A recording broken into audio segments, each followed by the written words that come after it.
Jantar Mantar India का हिस्सा है।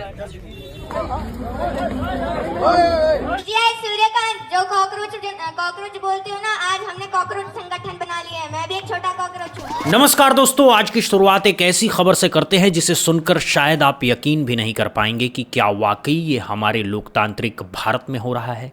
ज़रा सोचिए दोस्तों, क्या आपने कभी ये कल्पना की थी कि अपने ही देश में, अपनी ही राजधानी में, अपनी ही संविधान के तहत चल रहे एक शांतिपूर्ण प्रदर्शन में शामिल होने के लिए आपको अपना आधार कार्ड दिखाना पड़ेगा?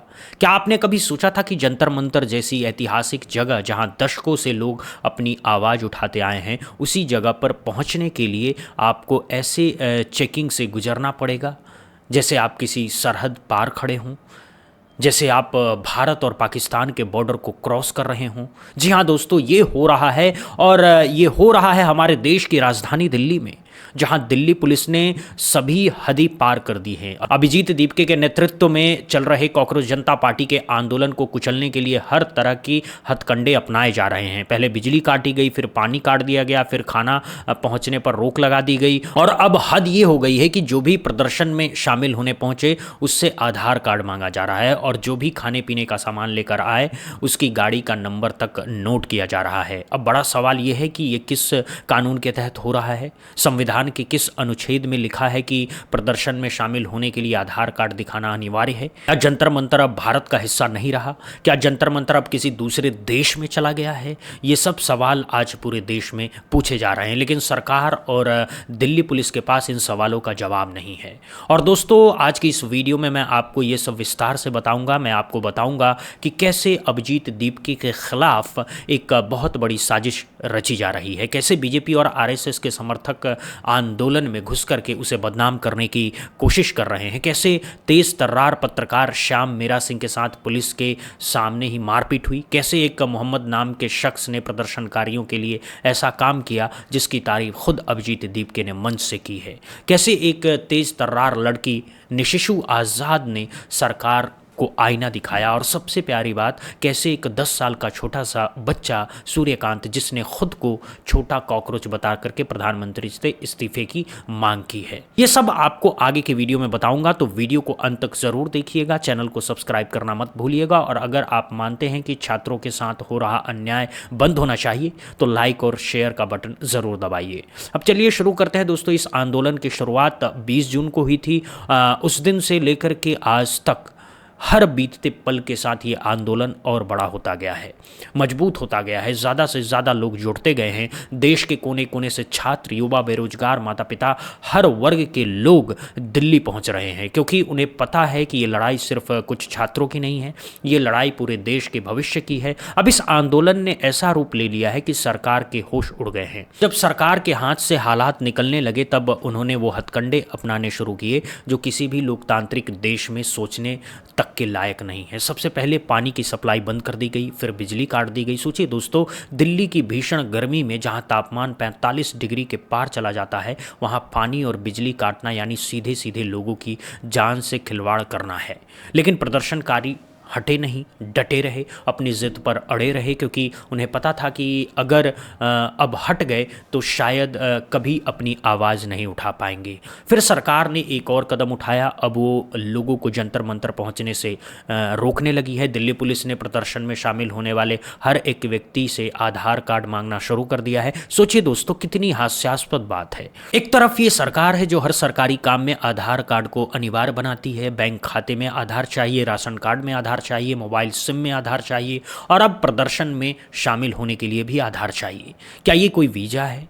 क्या प्रदर्शन में शामिल होने के लिए आपको पासपोर्ट और वीज़ा की ज़रूरत पड़ने वाली है? क्या जंतर मंतर अब अंतर्राष्ट्रीय सीमा बन गया है? और सिर्फ इतना ही नहीं, जो लोग प्रदर्शनकारियों के लिए खाना पीना लेकर के पहुंच रहे थे, उनकी गाड़ियों के नंबर तक नोट किए जा रहे थे। यानी ये एक तरह से धमकी थी कि अगर आपने इस आंदोलन का साथ दिया तो हम आपकी पूरी जानकारी रख लेंगे, बाद में आपको परेशान करेंगे। ये कितना डरावना है, ये कितना खतरनाक है। ये सीधे सीधे लोकतंत्र की हत्या है, और ये सब हो रहा है हमारी आंखों के सामने, और हम चुप हैं। अभिजीत दीपके ने इस पर सीधे सीधे सवाल उठाया। उन्होंने कहा है कि जंतर मंतर इंडिया का हिस्सा है, ये कोई पाकिस्तान या बांग्लादेश तो नहीं है। ये देखिए आ गया, आप आ गए। मैं दिखा सकता हूं रैपिडो का भी। जो खाना लेके आधार कार्ड मांग रहे हैं, उनकी गाड़ी का नंबर नोट कर रहे हैं। जो खाना लेके आया मतलब जंतर मंतर को इन्होंने इंडिया पाकिस्तान की बॉर्डर बना दिया है क्या? आंदोलन को रोकने की नहीं, दबाने की कोशिश की जाती है। लोगों के आधार कार्ड ये लोग मांग रहे, क्यों मांग रहे?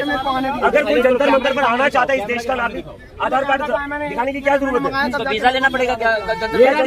ये रिकॉर्ड मैं दिखा सकता हूं मेरे बैग में। जो खाना लेके आया ये रैपिडो से मंगवाया इन्होंने, स्पेशली खाना लेके आ रहा उनका प्रॉब्लम हो रही है, क्या कहेंगे? उसके बाद भी हम बने रहेंगे और हम पुलिस से रिक्वेस्ट करते हैं, सर जंतर मंतर इंडिया का हिस्सा है। अब बात करते हैं उस घटना की जिसने पूरे मीडिया जगत को हिला करके रख दिया है। सोशल मीडिया के बेहद तेज तर्रार पत्रकार श्याम मीरा सिंह जब इस आंदोलन को कवर करने के लिए जंतर मंतर पर पहुंचे तो वहां जो हुआ वो वाकई बेहद दुखद और शर्मनाक था। श्याम मीरा सिंह के साथ कुछ गुंडों ने मारपीट की, हाथापाई की, उन्हें परेशान किया गया और सबसे शर्मनाक बात यह है कि ये सब पुलिस की मौजूदगी में हुआ। पुलिस वहीं खड़ी थी, सब कुछ देख रही थी, लेकिन एक भी कदम उठाने को तैयार नहीं थी। क्या ये पुलिस का काम है?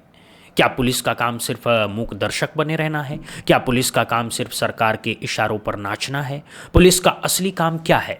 पुलिस का काम है आम जनता की सुरक्षा करना, अपराधियों को पकड़ना, कानून का पालन करना। लेकिन यहाँ तो उल्टा हो रहा है। गुंडे खुलेआम पत्रकार पर हमला कर रहे हैं और पुलिस तमाशा देख रही है।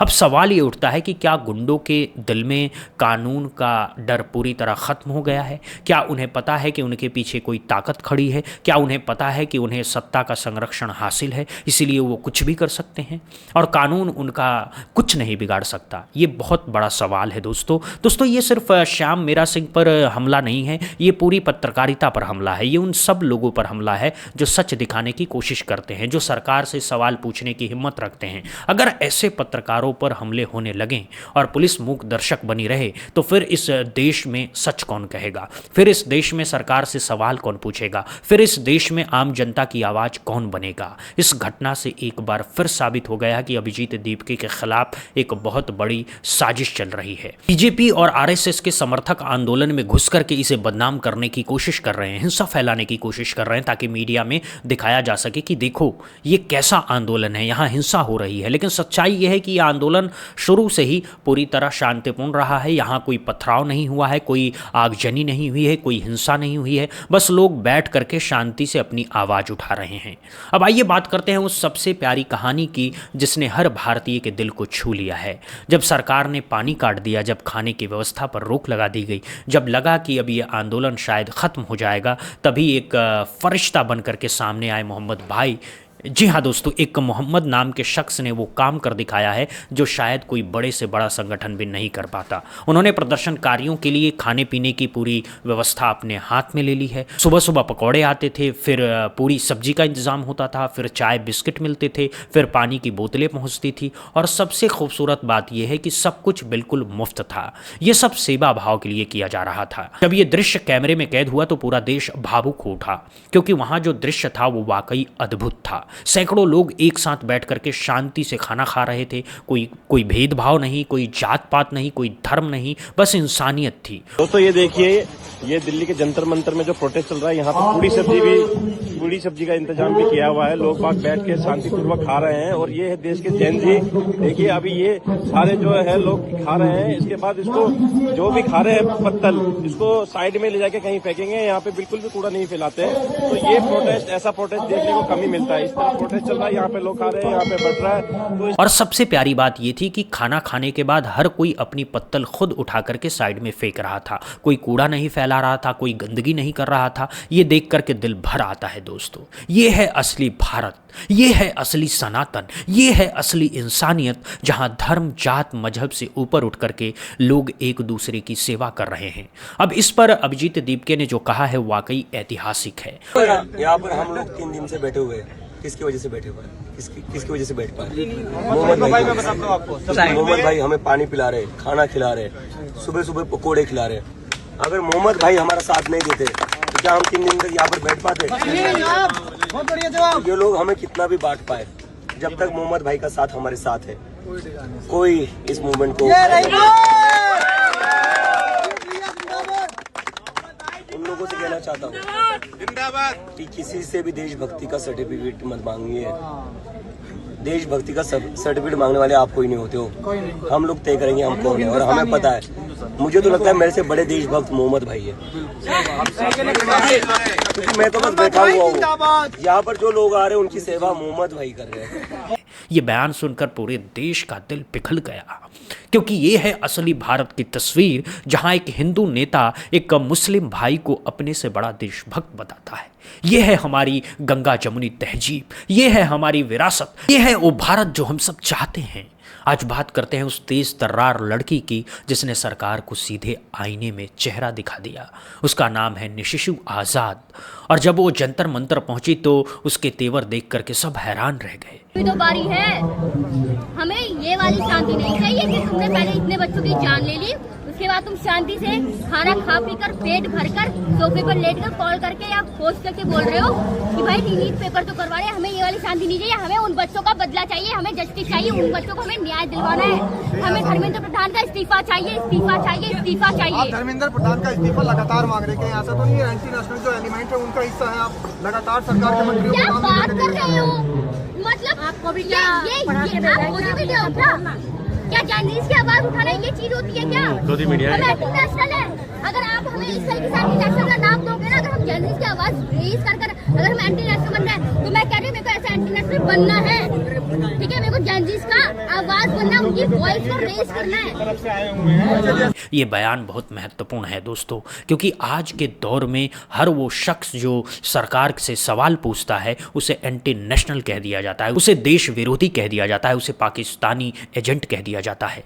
लेकिन सवाल पूछना तो लोकतंत्र की रीढ़ है, सवाल पूछना तो जागरूक नागरिक की निशानी है। अगर सवाल पूछने वालों को एंटी नेशनल कहा जाएगा तो फिर असली एंटी नेशनल कौन है? इस पर हर भारतीय को सोचना चाहिए। अब आता हूँ उस सबसे प्यारी कहानी पर जिसने हर माता पिता का दिल छू लिया है। जंतर मंतर पर एक 10 साल का बच्चा पहुंचा था, नाम था सूर्यकांत। उसने माइक हाथ में लेकर के जो कहा वो वाकई कमाल था। सूर्यकांत, जो कॉकरोच बोलते हो ना, आज हमने कॉकरोच संगठन बना लिया है। मैं भी एक छोटा कॉकरोच हूँ।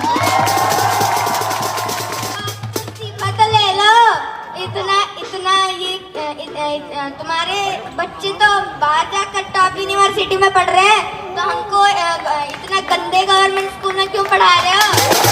छोटे बच्चे को भी सब इक्वल होते हैं। हम भी आपसे इस्तीफा मांगेंगे, इस्तीफा दो अभी के अभी, नहीं तो फिर मैं भी अकेला बोलूंगा आपकी सोचिए दोस्तों, एक 10 साल का बच्चा जो अभी ठीक से जिंदगी की पेचीदगी भी नहीं समझा है, वो भी समझ चुका है कि इस देश में क्या गलत हो रहा है। उसे भी पता है कि सरकारी स्कूलों की हालत ख़राब है, उसे भी पता है कि नेताओं के बच्चे बाहर पढ़ते हैं और गरीब बच्चों को बेकार शिक्षा मिलती है। ये सच्चाई इतनी गहरी है कि एक 10 साल के बच्चे को भी समझ में आ रही है, लेकिन हमारी सरकार समझ नहीं पा रही है। ये या समझकर भी अनदेखा कर रही है। अब इस आंदोलन की एक और बड़ी बात यह है कि अभिजीत दीपके ने अब सिर्फ धर्मेंद्र प्रधान का इस्तीफा नहीं मांगा है, बल्कि सीधे प्रधानमंत्री नरेंद्र मोदी का भी इस्तीफा मांगना शुरू कर दिया है। उन्होंने सोशल मीडिया पर पोस्ट करके ये साफ कर दिया है कि अगर मंत्री से जिम्मेदारी नहीं लेने वाली ये सरकार है तो उस सरकार के मुखिया को भी जाना चाहिए, क्योंकि जब उनके मंत्री असफल हो रहे हैं तो जिम्मेदारी सबसे बड़ी कुर्सी की भी बनती है। अब बड़ा सवाल ये है कि क्या ये आंदोलन सफल होगा? क्या धर्मेंद्र प्रधान सच में इस्तीफा देंगे? क्या मोदी सरकार झुकेगी? याद रखिए दोस्तों, 2014 से लेकर के आज तक इस सरकार में किसी मंत्री से इस्तीफा नहीं लिया गया है। चाहे जो हुआ हो, चाहे कितनी भी बड़ी विफलता हुई हो, चाहे कितने भी लोगों की जान गई हो, इस्तीफा कभी नहीं हुआ, बल्कि वही मंत्री और बड़ा पद पा रहे हैं। तो क्या इस बार कुछ अलग होगा? क्या इस बार सच में जनता की आवाज़ सुनी जाएगी? इसका जवाब आने वाला वक्त ही देगा। लेकिन इतना तय है कि अब ये आंदोलन रुकने वाला नहीं है। अब ये आंदोलन तब तक चलेगा जब तक धर्मेंद्र प्रधान की कुर्सी नहीं जाती। अब ये आंदोलन और बड़ा होता जाएगा और भी लोग जुड़ेंगे और भी आवाज़ें उठेंगी और शायद यही वो आंदोलन है जो इस देश की राजनीति को एक नई दिशा दे। अंत में दोस्तों मैं आपसे यही कहना चाहूँगा कि अगर आप भी इस आंदोलन का हिस्सा बनना चाहते हैं तो जंतर मंतर पहुँचिए। अगर आप नहीं पहुँच सकते तो कम से कम सोशल मीडिया पर अपनी आवाज़ उठाइए। अगर आप ये भी नहीं कर सकते तो कम से कम इस वीडियो को शेयर कीजिए, क्योंकि अगर हम चुप रहे तो कल हमारे बच्चे, हमारे पोते, हमारी आने वाली पीढ़ी हमें कभी माफ़ नहीं करेगी। अब आपकी राय जानना चाहूँगा, क्या आप मानते हैं कि धर्मेंद्र प्रधान को इस्तीफा देना चाहिए? क्या आप मानते हैं कि यह आंदोलन सफल होगा? क्या आप मानते हैं कि अब वक्त आ गया है सिस्टम बदलने का? अपनी राय कमेंट बॉक्स में ज़रूर बताइएगा। वीडियो को लाइक कीजिए, ज़्यादा से ज़्यादा शेयर कीजिए ताकि ये बात देश के कोने कोने तक पहुँच सके। चैनल को सब्सक्राइब करना मत भूलिएगा, बेल आइकन ज़रूर दबा दीजिएगा ताकि अगली सबसे बड़ी खबर सबसे पहले आप तक पहुँचे। मिलते हैं अगली वीडियो में एक और बड़ी खबर के साथ। तब तक के लिए नमस्कार। जय हिंद, जय भारत, जय छात्र शक्ति, जय युवा एकता।